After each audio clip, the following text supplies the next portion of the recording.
Good morning, everyone. I would like to introduce our moderator for today, Ernesto Zurita. And so, Ernesto, please take it over. Yeah, good morning, all SHIP members. Glad to have you here this morning, depending whether you're in East Coast or West Coast. So today's session is on mastering member retention for professionals. And so with us today lead this panel is Roman Diaz and Marilyn Diaz from the Orange County Professionals chapter in California. So I'll pass it on to Roman first so that he can introduce himself, and then we'll go to Marilyn. All right, hi everybody. My name is Roman, whichever you prefer. I am a staff engineer for the fuel systems team at Solar Turbines, as well as the former internal vice president for SHIP Orange County Inland Empire Professional Chapter. Hi, and I'm Marlene Diaz. I am a space vehicle engineer at the Aerospace Corporation, a former SHIP OCIE president, current RVP2, and I have a master's and bachelor's in aerospace engineering. Awesome. Thank you, everyone. So yes, like Avis had mentioned, I'll be your moderator for today. I am a regional vice president for Region 1 based in Portland, Oregon. So we'll go ahead and get started. So just to kick this off today, since this is all about our membership, how do we retain membership and everything, the first question I want to ask to Marlene and Roman is how, I guess, sorry, I lost my train of thought. How do you define member retention? So I can start that off. I would say that member retention is defined as the efforts and the strategies implemented by your chapter to retain its members over time.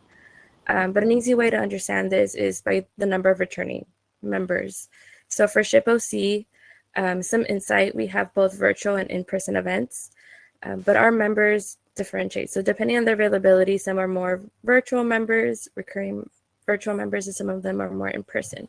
However, that is, we created this sense of environment to help both our members retain. Sometimes they come in person, sometimes they come virtually, sometimes they come to both.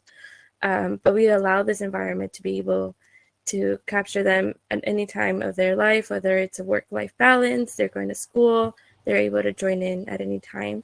But this really has helped us retain the members to continually see them throughout different events and through the years as well. Okay. And just to follow up with that before we move on to Roman, I guess, what are some of the activities, I guess, example of activities that are best to do in an online medium versus an in-person medium?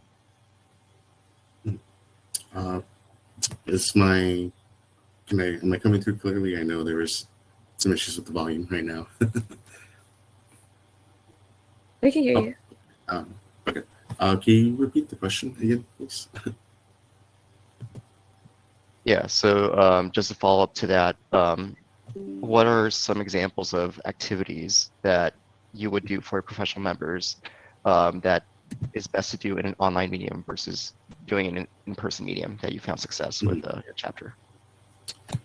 Some of the events we put on, so we do some speaker series events. I would say those definitely thrive more in a virtual environment. It allows us to have more of a central location. So if we try to do these in person, it can be a little more difficult to try and book a room somewhere and be able to host everyone on there, and we could be limited to time sometimes. So for us, we have noticed that hosting virtual speaker events and even panels is where we've found some success in the virtual environment. As far as it goes for in-person environment, we noticed doing more social events. So we've had some socials where we went to some of the local breweries with the professionals, or previously we did a baseball game with the Angels out in Anaheim. So we noticed that those types of events flourish when it comes to social in person versus doing more speaker series or even panels in a virtual setting such as this. Okay. And did you find for your chapter that is there a better percentage of like in person versus virtual of, I guess, how you kind of break that out for the year? Personally, I would say it does vary. I know that we do have members who would prefer more professional over virtual. Some who prefer more virtual over in person. I think one of the biggest things that does come out to is timing. So if we do during the week, we notice that virtual events tend to thrive more.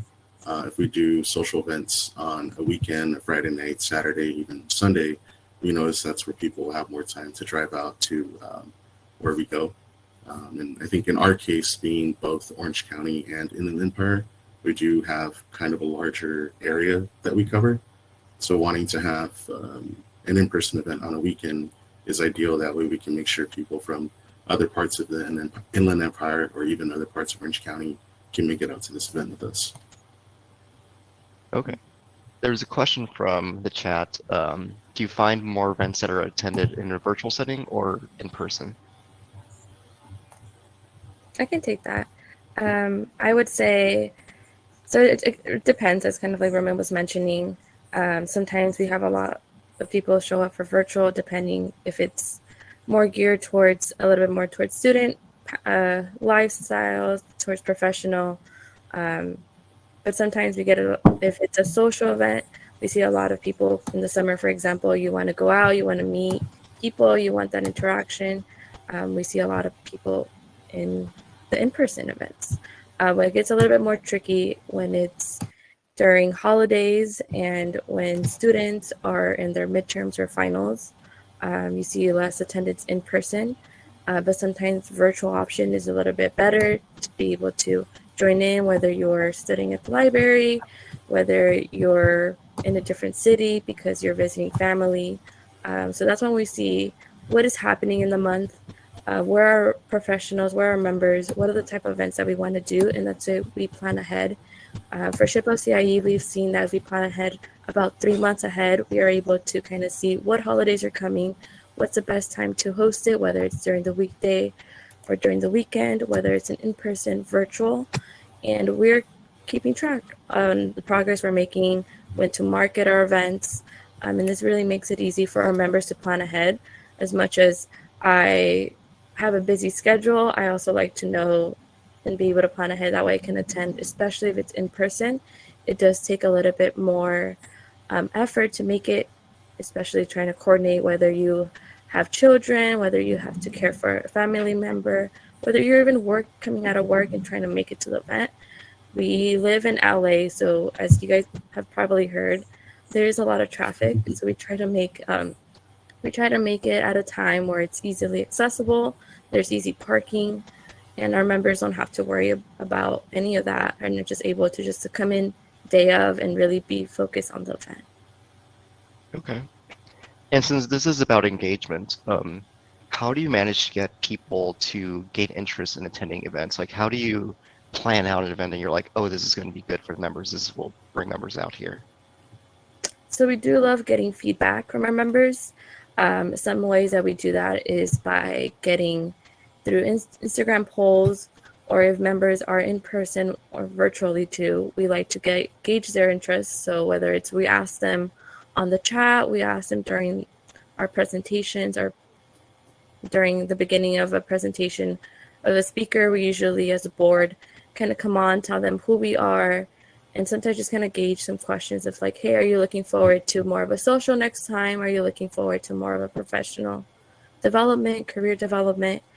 So we really do take those inputs in. Even in our last event that we did, it was a cafecito. Our members told us that they want to see more of that. They want to get that more morning coffee, that morning talk. Just having that community is something that they want, and even community volunteering events. So that's something we're keeping in mind for future OCIE events. And if you have anything else to add, Roman, go ahead. Yeah, I think you really did hit all the points. I know one of the biggest ones that's kind of a part of our strategy too is we like to listen to our members. So outside of feedback, we also are professionals too. So we're not just on the board, we're also members. So we kind of talk amongst ourselves or just ask ourselves, what do I want to see? What have I wanted to see in the past? Or even just trying to assume and anticipate what our members are going to need based on the time of year, as Marlene said. So as we gear up towards convention time, it's always wanting to make sure that we have professional development or career development events that will be beneficial for when we do go to these different things, whether it's wanting to network with others or if maybe someone's looking for a new position, just wanting to make sure that we're best preparing and prepping our members. So we are really looking out and listening to what we feel our members need as well as what they want. Okay. So with all these events, whether you do virtually or in person, and then I don't know, maybe there's other initiatives that your chapter does for member retention. Do you feel that your chapter has implemented a standardized member retention plan?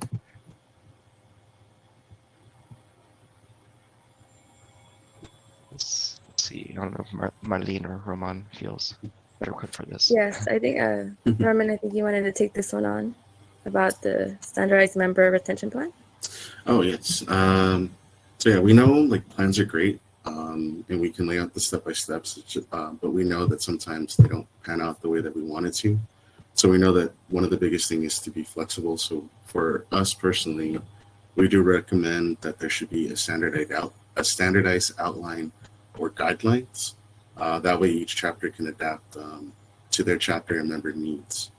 We know that everyone's different, so how we are with SHPO CIE may be different from how the professional chapter may be in Oregon, or maybe how a professional chapter may be in Miami. We know that there's differences, and we know that even though we're all a part of the same community, that each individual area will be different and has its own needs that the chapter will want to adapt to. So we do believe that having more of a standardized outline and guidelines would be kind of the best route to go with this, just because everyone in every single chapter is different.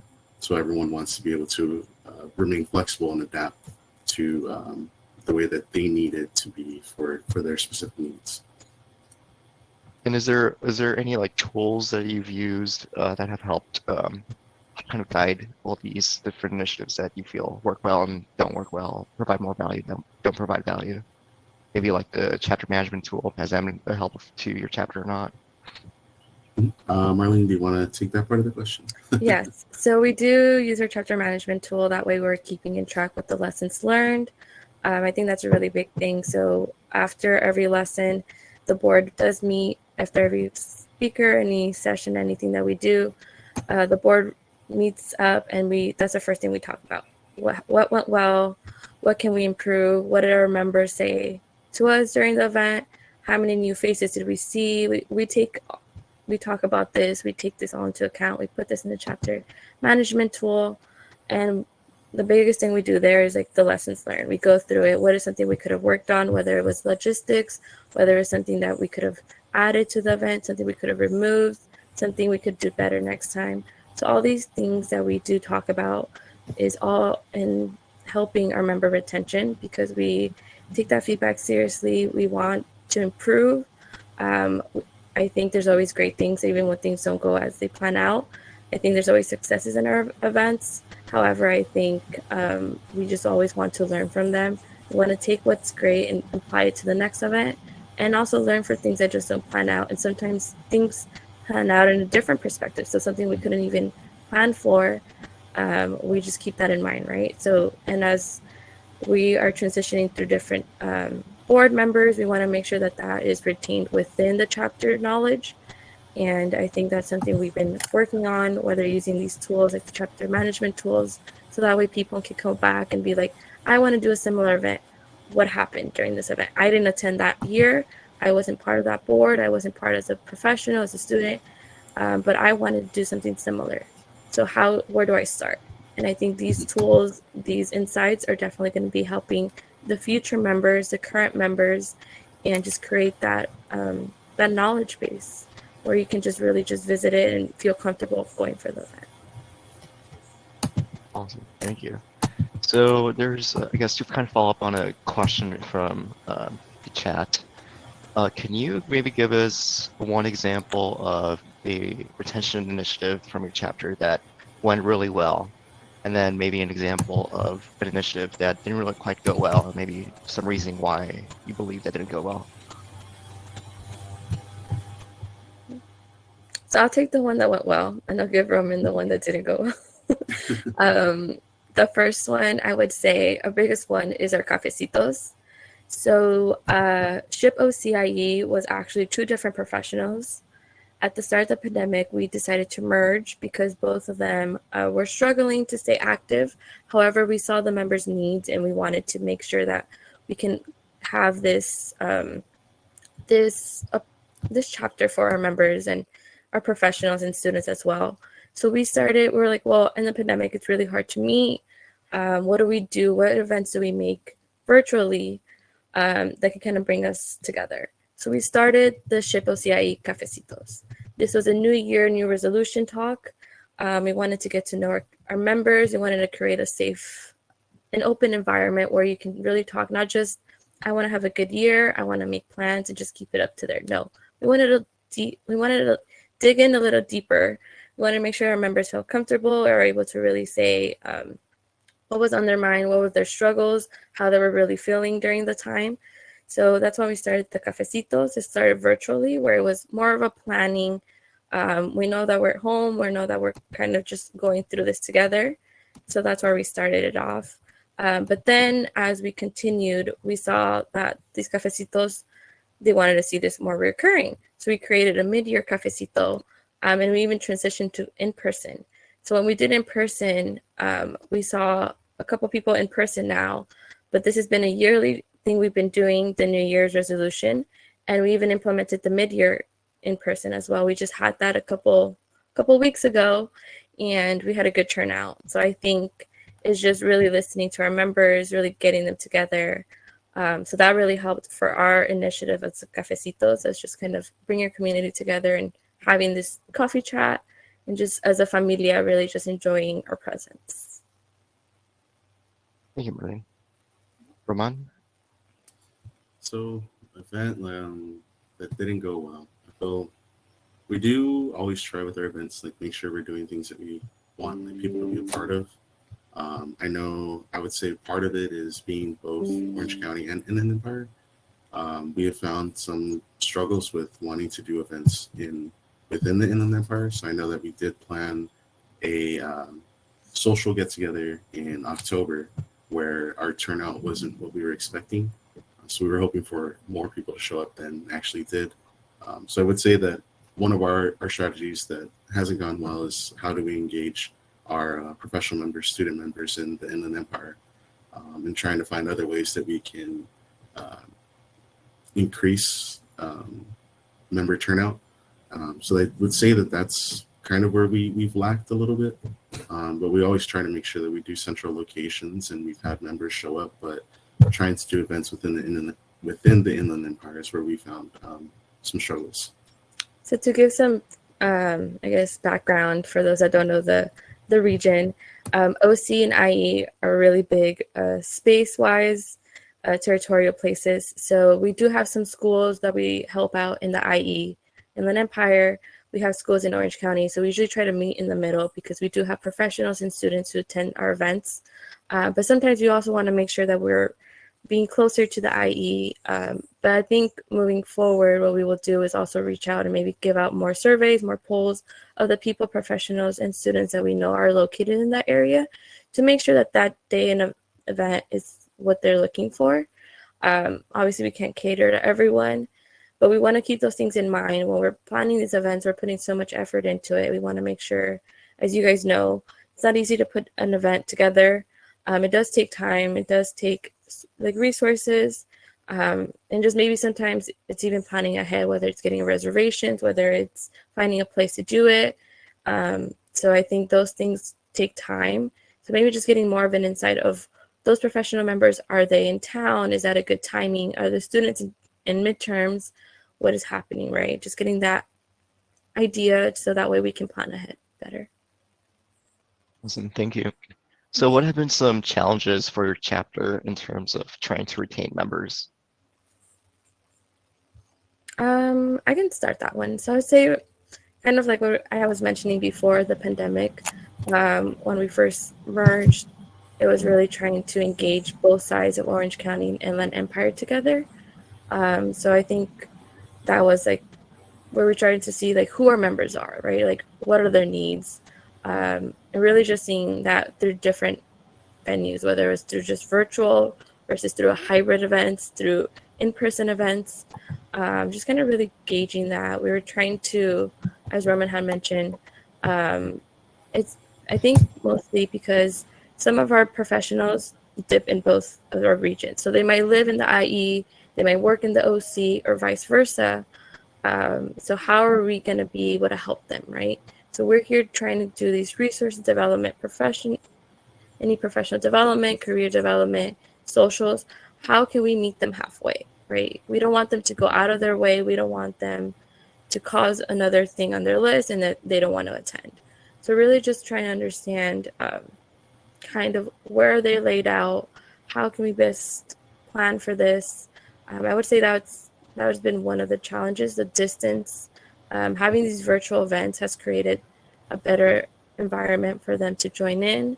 Another thing is timing, right? So all these do really contribute to who are our members, are they coming back, are they feeling welcome, are they feeling that these times are working for them, that they can join and are looking forward to it? And when they are here, are they present? Are they being acknowledged? Are they having fun? So all that really does play into part of keeping your members, retaining your members, and seeing them in future events. Okay. You talk about getting to know who your members are and what they need. And so data plays a big important role in that. Mhm. So where do you get your data from? How do you collect your data to make all these informed decisions? So for the data, I think one of the biggest ones that we use are the RSVP forms. So anything that we do, since we do a lot of in-person event or a lot of virtual events, we do need to collect everyone's emails so we can share both the calendar invite as well as the Zoom link for those sessions. But when we do our in-person events, we also collect the same data. That way we can send out maps to say this is where you need to park. This is where, I guess with the cafecitos for the first one that we did this year in January, where the coffee shop was, the parking was a little bit of a walking distance. So we showed, we took a screenshot from, I think, Google Maps, Bing Maps, whichever one I had access to at work, I don't remember. And we were able to box off and show this is where the coffee shop is at. This would be the walking path from this free parking lot. And if you can find anything on the street, that works out for you. Within the RSVP forms, we do collect, what everyone is, asking, are you a professional? Are you a student? What are you studying if you're a student? What industry do you work in if you're a professional? And we do usually include a question on there of what other types of events do you want to see in the future? In our speaker event series, we ask what are other topics that you want to hear about in the future? That way we can get some of those recommendations from our members. In the same sense of not the data that we're tracking, but I guess the data that we collect just talking to everyone. So, even though we're members of the chapter, we're also friends with, a lot of the members within the chapter. And we're always asking, what do you want to see? And just making sure that we go and ask all of our members, like, what is something that you want to see? Or, and we usually hear from members like, we want to see more and learn more about financial topics, or maybe we have members who want to be parents in the future and they're a little worried of how they're going to balance both their career as well as, parenthood. And then some of the other topics that we have are people who are varying from different levels as a professional, whether you're early career, mid career, or even later career. We know that sometimes changes come in where maybe someone wants to jump companies, someone wants to switch positions within their company, or even want to move industries overall. So we're usually making sure that we listen and we hear what our members are talking about as it pertains to their personal, their professional lives. But then we're also looking at, who is actually attending our events and deciding that way. Okay. For, I guess what I've heard during my time as RVP in my first year, I had a lot of professional chapters reach out regarding how they felt that they were maybe, I guess there's always that that want to be giving back to your student chapters, so helping your student chapters as much as you can. But sometimes there's this feeling that they're doing too much, that they're being overworked in terms of giving so much to students that they're kind of neglecting a bit on their professional member retention plan. How do you balance both of that? how much effort do you put into giving back to your student chapters and supporting them, but also trying to focus back on doing your best for your professional members as well? That's a good question. And I know that's something that we as professional chapters are trying to balance. So what we at ShipOC do is that we do send out an email initially to all the student chapters, letting them know that we're here to help them, but to also give us an idea of what that help could be throughout the year, whether it's a specific event, whether they want us to bring in a speaker. That way we can plan ahead and we know not just to pour all our resources into the students, but also to balance out the professional events with the students. So some students come back with, oh yeah, we just need a speaker for this event. And great, that's as much as so then we are able to plan that ahead. But at the same time, we know that we're a professional chapter and we want to make sure that we're providing for a professional. So we at ShipOC, we have created series of virtual series like work integration series that really does talk to our professionals, and kind of what Roman had mentioned, it shows you if you're trying to go into parenthood, how to balance that with your career, with your engineering career. You don't have to pick one or the other, you can do both. In that series as well, we're able to do more of personal development. We're really able to focus on other things that professionals need. And it's not just more of just helping students, but at the same time is what are some people doing in our region that are helping, it's already making them grow in their career, whether it's career changes, how do you bring this conversation up with your manager? How do you jump to a different company? So we're bringing in these people that have that experience, that either work through that on a day-to-day life. This is their job.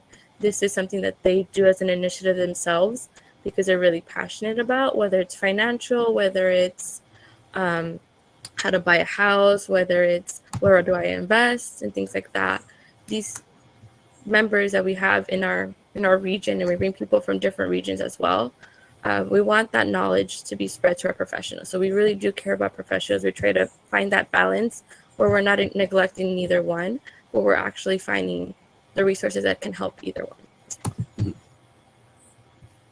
For your ShipOC chapter, how would you break down your professionals in terms of like early career professionals or like recent grads, and then like your mid-level career professionals and stuff like that? Percentage-wise, I would say. Yeah. Did you want to take this one, Roman? Yeah. I was looking at the Q&A questions right now. Percentage-wise, I think what I've noticed, I would say we're mostly younger professionals. I have noticed a lot of us are within that early career range, like the first 3 years of our professional career. And we can even extend that to 5 if we want to. But I would say for the most part, we are mostly younger professionals. If we had to quantify that, I would say maybe 85% young professionals. We do have professionals that have been within their careers for a while. And some of them, we've noticed that they have been showing up to some events recently. And they do state, that it does get a little bit challenging trying to balance not just a career, but some of them are married and have children. So wanting to figure that out. So if they have the time to make it, they try to make it to as many of the events as possible. We had one professional who I believe went to one of our events back in October, and I was waiting in line with him to get into this place that we were going to for the event.